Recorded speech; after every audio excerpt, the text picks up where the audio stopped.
इस वीडियो में हम लोग पढ़ेंगे पुष्पी पादपों का शरीर से ऊतक, मेरिस्टेमेटिक ऊतक क्या होता है, स्थायी ऊतक और जटिल ऊतक के बारे में हम लोग पढ़ेंगे। ठीक है, हम जानते हैं कि सभी जंतुओं का शरीर रचनात्मक और रचनात्मक दृष्टि से या आकारिकी दृष्टि में विभिन्नता देखने को मिलता है हमको, है ना। मतलब पादप और जंतु दोनों का शरीर अगर हम लोग देखें तो सब में पर्याप्त अंतर देखने को मिल सकता है। ठीक है, हम अगर भीतरी रचना का अध्ययन करते हैं तो हम पाते हैं कि बहुत सी समानताएं और बहुत सी विभिन्नताओं का पता चलता है। ठीक है, इसलिए हम क्या करते हैं, इस अध्याय में उच्च पौधों में भीतरी रचनात्मक और कार्यात्मक संरचनाओं के विषय में, अर्थात पौधों की भीतरी संरचना के अध्ययन का वर्णन करेंगे, हम इसमें अध्ययन करेंगे। ठीक है, जब हम किसी उच्च पौधों की भीतरी रचनात्मक और कार्यात्मक संरचना के बारे में पौधों की भीतरी संरचना का अध्ययन करते हैं या अध्ययन करें तो वो शारीरिक कहलाता है या शारीरिकी कहलाती है। ठीक है, हम जानते हैं कि हर पौधों में, हर जंतु में कोशिका एक आधारभूत इकाई है, सबसे सूक्ष्म इकाई है। कोशिकाएं ऊतकों में और ऊतक अंगों में संगठित होते हैं, है ना। कोशिकाएं किस में संगठित रहती है, ऊतक में, और ऊतक अंगों में संगठित रहती है। पौधे का जो विभिन्न अंग होता है, सभी अंग की भीतरी संरचना में अंतर होता है। एंजियोस्पर्म में ही एक बीजपत्री और शारीरिकी देखें या द्विबीजपत्री की शारीरिकी देखें, दोनों में पर्याप्त अंतर देखने को मिलेगा। भीतरी संरचना पर्यावरण के प्रति अनुकूलता को दर्शाती है, याद रखेंगे। ठीक है, अब आता है ऊतक होता क्या है। ठीक है, ऊतक जैसा हम जानते हैं कि कोशिकाओं का एक ऐसा वर्ग होता है जिसका उद्भव एक ही होता है और उनके कार्य भी प्रायः समान होते हैं। पौधे विभिन्न प्रकार के ऊतक होते हैं, कहने का मतलब कई ऊतक के मिलने से एक अंग का निर्माण होता है। ऊतक को दो भाग, एक होता है वर्ग विभज्योतकी या मेरिस्टेमेटिक कहते हैं, और दूसरा होता है स्थायी ऊतक में बांटते हैं। इनका वर्गीकरण का अध्ययन या इनका वर्गीकरण का आधार यही होता है कि कोशिकाओं का विभक्त होना या ना होना होता है।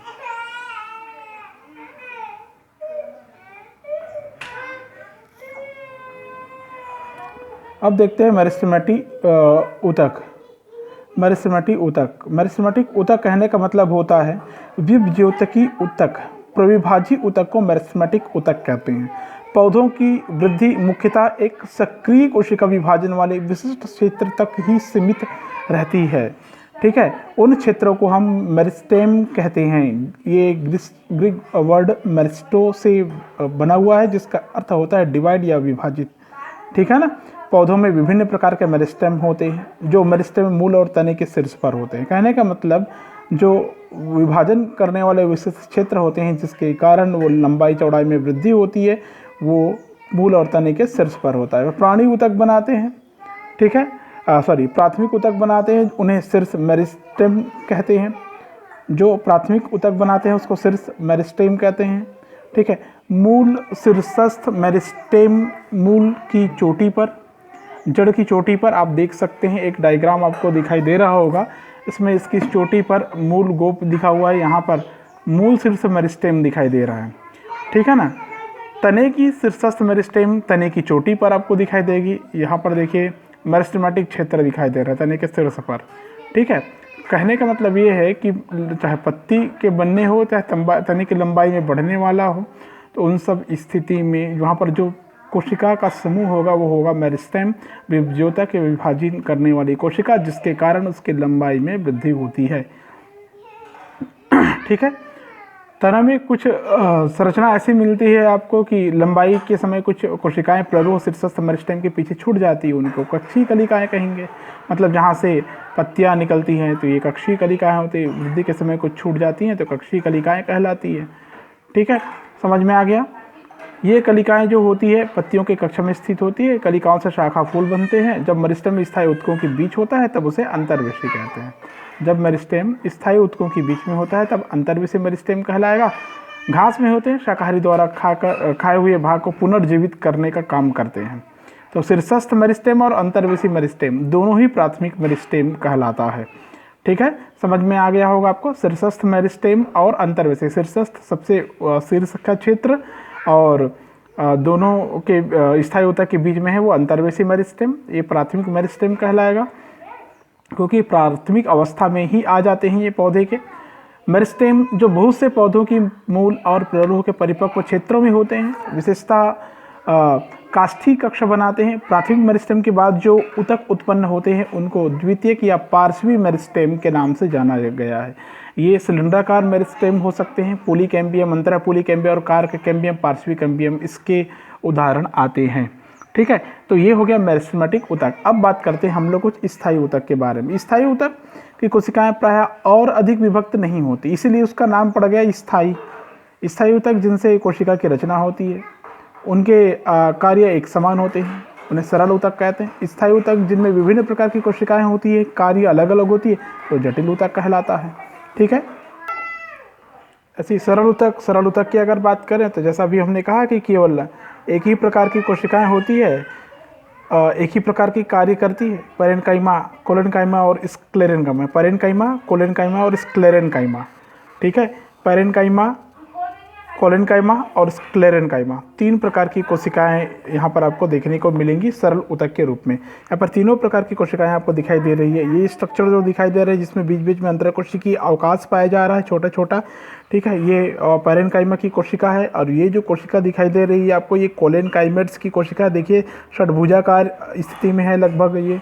ठीक है, इसमें कोई रिक्तिका या अंतरकोशिकीय अवकाश नहीं पाया जाता, लेकिन कोशिका के बीच में राजधानी जरूर पाई जाती है। ठीक है, चारों तरफ मोटे कोशिका भित्ति का आवरण आपको देखने को मिल रहा है।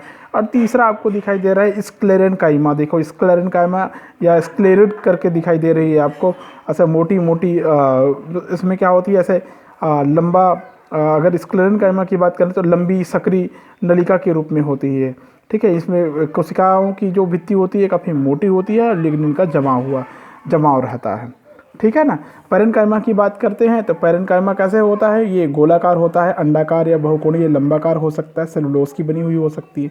कोलेनकाइमा की बात करें तो ये चकती के समान हो सकती है, फ्लैटेड हो सकती है, सेलुलोज हेमिसेलुलोज पेक्टिन का जमाव होता है, कोने मोटे मोटे होते हैं। इसका आकार की बात करें तो अंडाकार, गोलाकार, बहुकोणीय इसका ये रूप हो सकता है। क्लोरोप्लास्ट इसमें प्रेजेंट होता है। ठीक है, इत्यादि। तो ये हो गया सरल ऊतक के प्रकार, पैरेन्काइमा, कोलेनकाइमा और स्क्लेरेनकाइमा। ठीक है, अब बात करते हैं थोड़ा सा जटिल ऊतक के बारे में कि जटिल ऊतक होता क्या है। तो जटिल ऊतक के बारे में बात करते हैं तो इसमें एक से अधिक प्रकार की कोशिकाएं आती है, एक से अधिक प्रकार की कोशिकाएं या कोशिकाओं का समूह आता है। ठीक है, इसमें सारी कोशिकाएं मिलकर एक इकाई के समान कार्य करती है, जैसे जाइलम और फ्लोएम।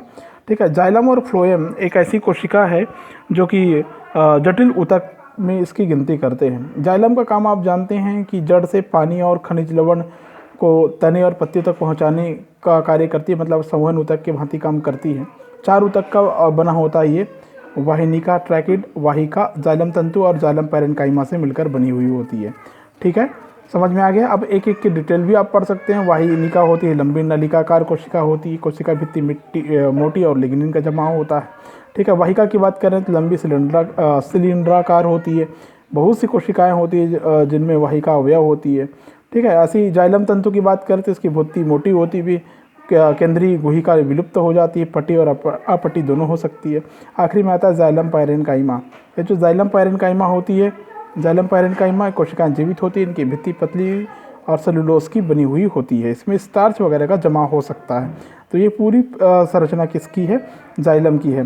ठीक है, जाइलम 2 प्रकार का होता है, प्राथमिक जाइलम 2 प्रकार का होता है, एक होता है अधिदारु प्रोटोजाइलम और दूसरा होता है मेटाजाइलम। सबसे पहले जो जाइलम बनता है उसको प्रोटोजाइलम, बाद में बने हुए जाइलम को मेटाजाइलम कहते हैं। ठीक है ना। तने में प्रोटोजाइलम पिथ मतलब केंद्र की ओर और मेटाजाइलम परिधि की ओर होते हैं, ये बहुत इंपॉर्टेंट है इस कंटेंट में। ठीक है, इस प्रकार जाइलम को मध्याधिदारुक भी कहते हैं। प्रोटोजाइलम परिधि की ओर होते हैं और मेटाजाइलम केंद्र की ओर होते हैं। इस प्रकार के जाइलम को हम बाह्य आधिदारुक भी कहते हैं।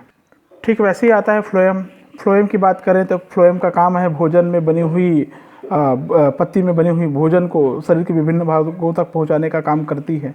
ठीक है, ये एंजियोस्पर्म में चालनी नलिका तत्व, सहचर कोशिकाएं और फ्लोएम पैरेन्काइमा फ्लोएम तंतु से मिलकर बना हुआ रहता है।